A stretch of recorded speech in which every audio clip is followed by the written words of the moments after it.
Thank you, Mr. Chairman. Just a couple quick questions. I have the digest from the packet from the annual report. Yes. Just looking at the licenses and tags that now exist, it's been 17 years since you've had your last license increase, correct? Correct. Do you guys have a list of the dates that each of these tags were implemented or new license requirements were implemented? We do. I don't have it immediately available, but I Okay. could provide that too. Okay, that would be great, because I think that'd be good for the committee. Because if many of these new tags and other things were implemented in the last 17 years, obviously you may not have gotten a basic license increase, but the Game Commission obviously could have been generating tons of new revenues through the sale of doe tags and archery tags and there's nearly 4 dozen items listed here besides the basic hunting license itself.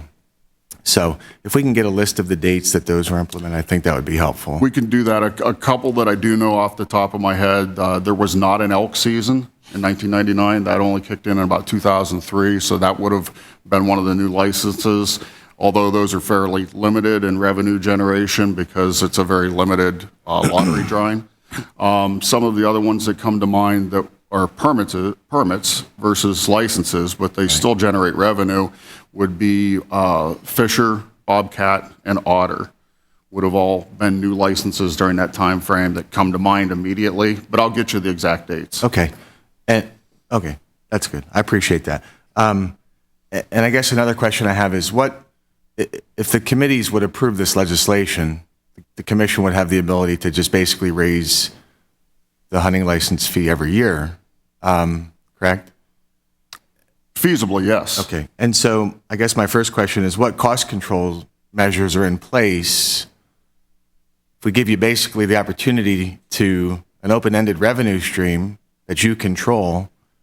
How do we feel comfortable that you're not going to just spend in an unlimited capacity? That's actually a great question, and there's a fairly lengthy answer, but I'll try to condense it for you. A couple of things is, first thing is our hunting license base is important to us, very important.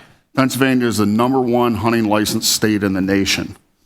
Although we've experienced declines, we're not experiencing the declines that most of the other states are at the national trend level.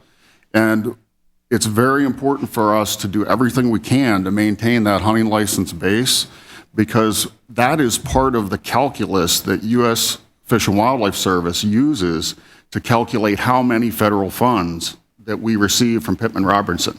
So the more general licensed hunters that we have, that actually accounts and is part of the calculus to get us those large portions of federal money. It would not behoove us to make a license increase that would go beyond what the market could bear, where we would lose large numbers of license buyers, because if we did, that also means a loss of that federal funding source as well. So that's the first thing I would say that is part of the cost controls. The other part of the control is that in about the last decade, maybe decade and a half, the legislature placed a new law in Title 34 of the Game and Wildlife Code that is contained in Section 328 of Title 34. It requires program accountability of the agency. We have to report in front of this committee and the Senate, if they wish to call us, and report annually on our strategic plan. So there's some built-in control, but part of that accountability process is also a financial accountability. So there is still a review by the legislature. And of course, you have input into our strategic plan if you thought we were expanding too much and expending funds, that you could certainly have input to that process. Okay, I appreciate that. I think that's going to be one of the concerns that are going to be raised, obviously, for both yourself and the Fish Commission. Sure. And I think we see in some places where people raise taxes every year because they can, and so I just want to make sure that we're addressing that issue. And I think over the last couple of years, the Game Commission has made some small improvements in attempting to manage the deer population and the deer management program a little bit. And I would just get the sense that, especially in the hunting community, because of that issue, that giving you this kind of carte blanche authority, when I think a lot of hunters may feel that the Game Commission has absolutely neglected their opinions in a lot of important areas, is something I just think is going to be a concern. And as this moves forward, I think the committee is going to have to evaluate that kind of perspective. And sure, if I may respond to that. Sure. Couple of things. First is I actually did not get to my last slide. So what I would point to is that the red line here is actually Pennsylvania. We have the second lowest overall hunting license fees in the nation. And this comparison was done for a resident hunter to hunt antlered deer, spring and fall turkeys, pheasants, small game, including waterfowl. The duck stamp fee was not included, as well as to hunt on public lands, because in some states you're charged to hunt on wildlife management areas. And this comparison shows, with the only state being more inexpensive than Pennsylvania is Hawaii. And if you can see what the distribution is of those license fees for resident hunter, we believe that there is some room for movement within there that the market would bear.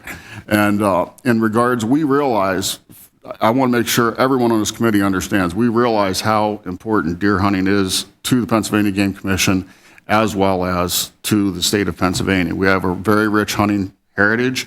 We realize it's a controversial topic, but we do care about the attitudes and input from our sportsmen.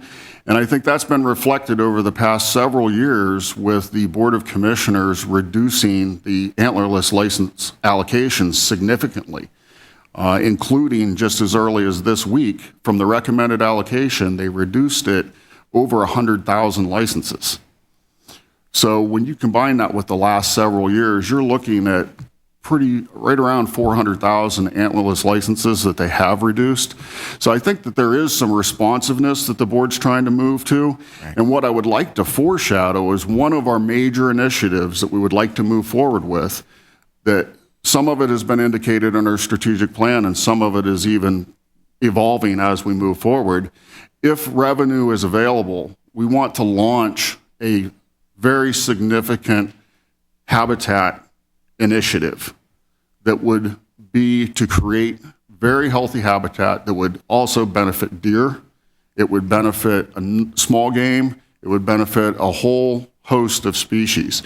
And what that goal is the current goal within our strategic plan is to move to 20,000 acres of prescribed fire by 2020. Prescribed fire is a very efficient management tool. What a lot of people don't realize is how much benefit it has to deer. It can generate 400% increase in browse in a burned area, up to 300 pounds per acre in some cases. And it's a lot easier to maintain those forests with prescribed fire. The upfront investment was significant to get the equipment, the training, the personnel online to conduct that. But now we're ready to mobilize. And so that's part of it. But the other part of it is creating young forests. Young forests have far more food in them for deer and benefit a whole host of other species, including small game as well. So what we would like to do is move forward trying to implement a goal of creating 100,000 acres of healthy habitat for improvements to both deer hunting and actually all hunting, and benefiting a bunch of other species while we're at it.